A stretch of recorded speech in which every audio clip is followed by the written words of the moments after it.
Hello everyone, I recently noticed this video and have made a comment on that video. I've decided to expand upon what I was saying there and kind of talk about some other issues along the way. Before I get into all that, I just want to be real with everyone real quickly. There's a chance that people just tuning into this video may not know much about my channel or kind of the things that I do. That said, I'm disabled and have health issues. It's one of many reasons as to why I've never taken YouTube seriously. To me, YouTube is an audio blog, a place where I can share my thoughts, help others, or just get things out of my system. That's my view on YouTube. Now, that said, I don't want it to come across that I'm unappreciative of the subscribers, followers, or whatever it's called. I am truly grateful that anyone is willing to listen to my rambling and do their best to understand it. It means a lot to me because it means that I'm not alone in this world in terms of wanting to discuss video games or other matters. It means a great deal to me. But that said, I'm not going to take YouTube seriously in the fact I'm not doing it full time. I'm not going to be promoting it anywhere. If people find my channel, great. But I'm leaving it at that. That's just how I've always operated. That's about the channel. Now I want to move on to talking about past mistakes. I joined YouTube probably in about 2015, 2016, somewhere around there, and I have made a lot of mistakes. Not just in how I've presented the content, but explaining things. And I've noticed this with past videos where I've gotten a ton of hate. To be fair, and I'm not saying that this excuses it, but I have never been good with communications or explaining things. It's one of my many flaws, and it's actually part of my disability. Granted, it is a disability, but I still have the capacity to try to learn and work around it, which is what I have been trying to do ever since I was a kid. But unfortunately, it's not something that you can just fix overnight. It's going to probably take me many, many years to get to a point where I can comfortably explain something and for it to not come off the wrong way. I hope to continue working towards that and reach that point at some time in my life. Clearly, it's not going to happen now, though.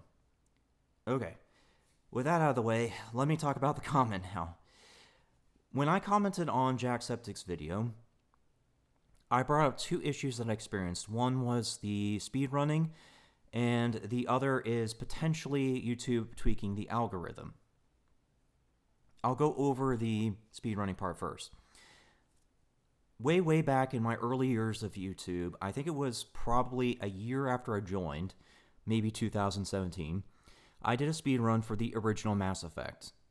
So Mass Effect 1. I scored really well, actually.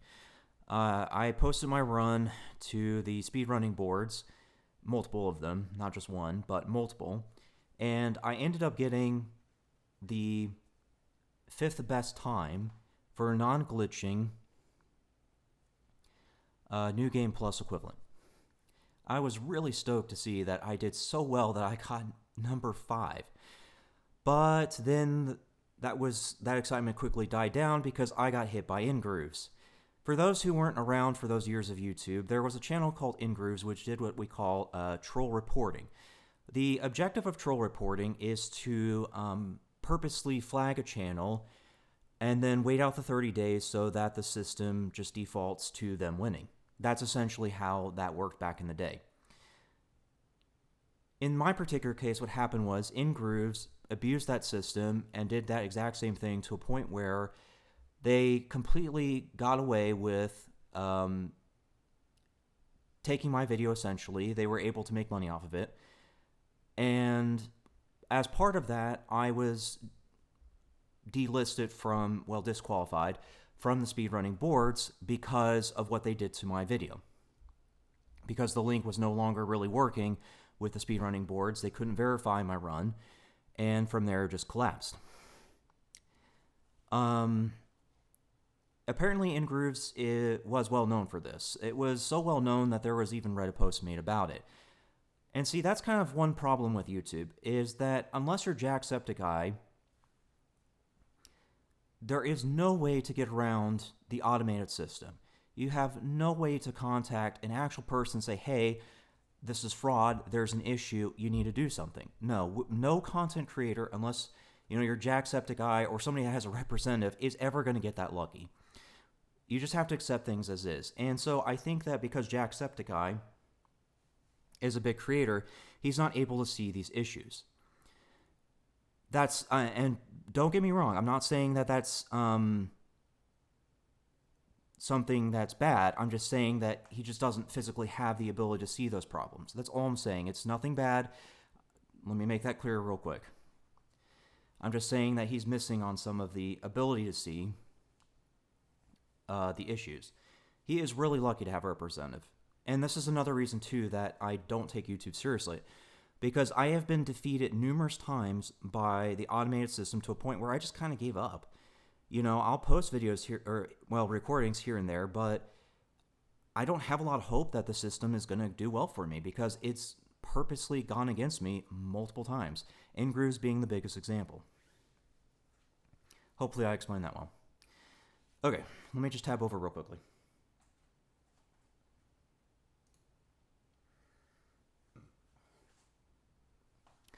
Okay, as the second part of my comment, I was mentioning that a couple of my past recordings might have been shadow banned.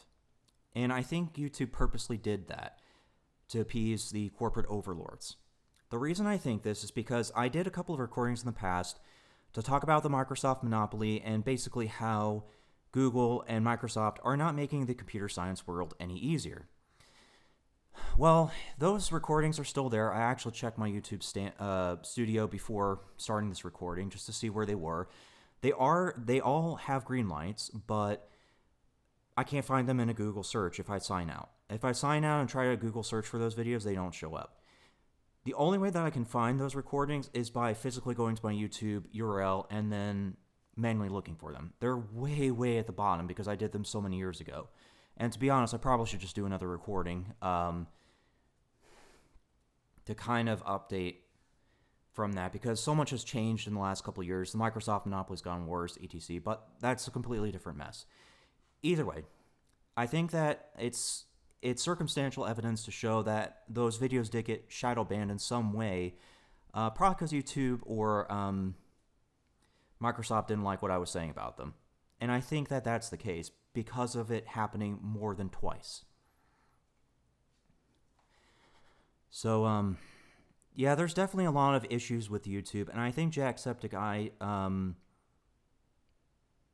may have missed some of them. But again, like I said, he wouldn't have seen that because that's not an issue to him due to the fact he has a representative. So I think that that's another thing that needs to be brought up is the content creators who don't have a representative here on YouTube because they're the ones that are going to be suffering the most. Let's be real about that. Real quickly, just to kind of show you what I am referencing, I'll just go do an overview of this. I'm not going to go into details. I can do another recording for that specifically if you want to, but let me just quickly point to this and also test the system again to see if maybe I don't get this video shadow banned for talking about Microsoft. But anyways, Microsoft, by legal definition, has two monopolies. One's video gaming, and one's, well, technically the enterprise sector. So that's going to be businesses, governments, military, servers, that kind of thing. So it's a pretty large monopoly between the two. The reason it's an issue is because it's giving them the ability to control the markets. Not just in video gaming, but other areas too. You'll notice this if you try to do some reading into Vulkan on the gaming side. Vulkan is, oversimplified explanation, one of the components you need to make a video game. The version, or I should say the alternative that you would probably be aware of, or I guess the same thing, is DirectX. DirectX and Vulkan are pretty much the same thing. It's just different companies, different ways of being handled, so on and so forth. But yeah, so Vulkan does exist, but as you can see from this list, it's used very rarely.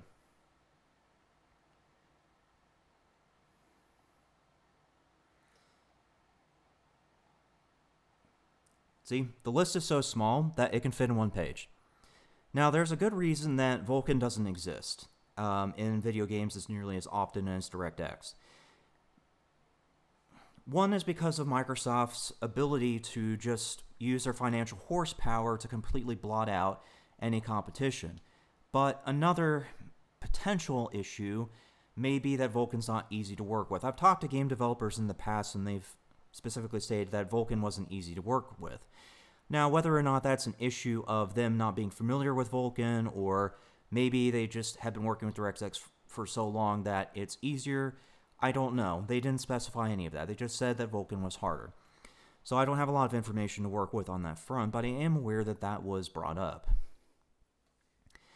But either way, Vulkan's important because it's the only component, at least on this particular technical front, that works on other operating systems besides Windows.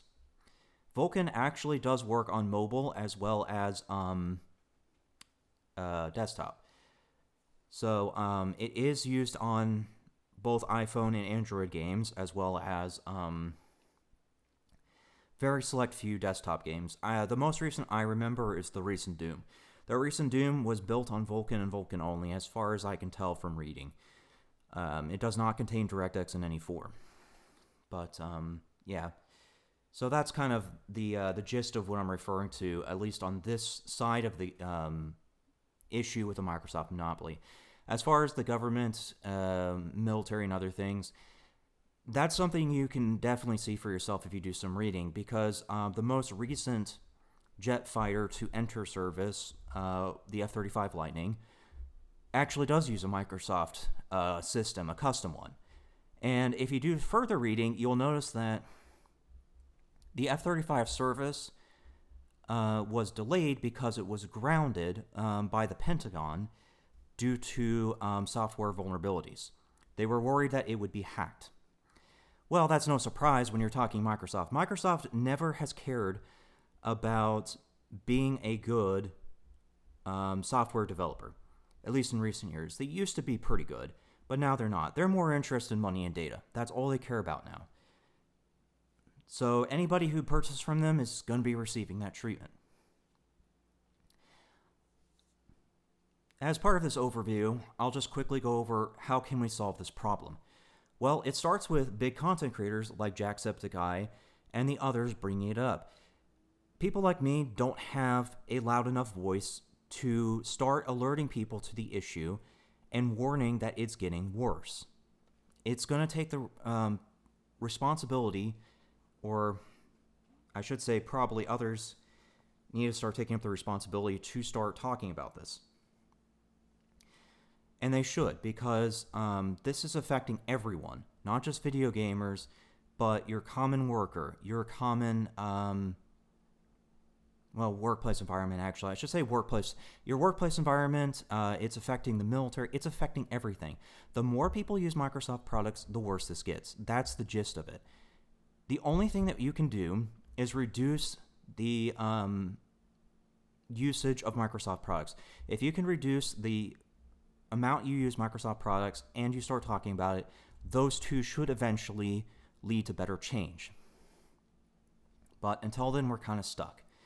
Either way, that's what I was trying to say on JackSeptic's video, is that there's a potential hushing of these kinds of talks on YouTube's end.